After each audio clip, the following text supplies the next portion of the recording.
On February 26, Ukrainian President Zelensky announced that Ukraine had reached a preliminary agreement with the United States on the terms of a draft mining agreement. He also received an invitation to meet with U.S. President Trump in Washington. The new draft does not include security guarantees for Ukraine or a commitment to continue supplying weapons. It states that the U.S. hopes Ukraine will be free, sovereign, and secure. This issue of Hot Events will provide an overview of the talks. On February 28, U.S. President Trump and visiting Ukrainian President Zelensky had a fierce argument in the Oval Office, briefly losing control. U.S. Vice President Vance joined the heated exchange. Pete Baker, chief White House correspondent for The New York Times, said it was the first time he had seen such a scene since covering the White House in 1996. On March 2, leaders from over a dozen European and EU countries, along with Ukraine and Canada, held a summit in London to discuss the Ukrainian crisis and European defense. The summit resulted in 4 agreed steps to support Ukraine. 1. Continue military aid to Ukraine and increase economic pressure on Russia.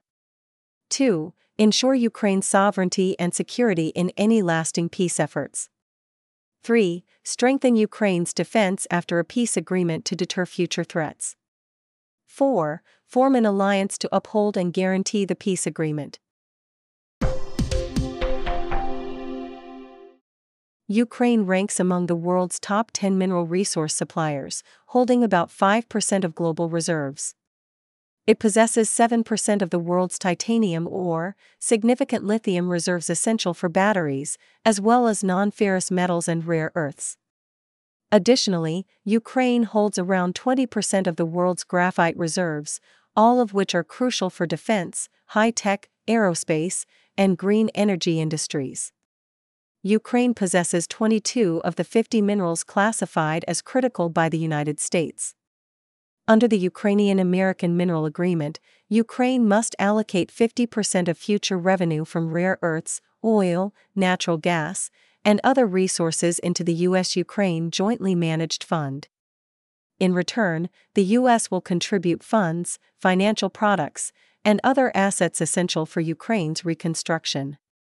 The agreement ensures that all funds absorbed will be exclusively used for investment in Ukrainian reconstruction projects. In other words, Ukraine's resource income will be used to purchase Ukrainian assets.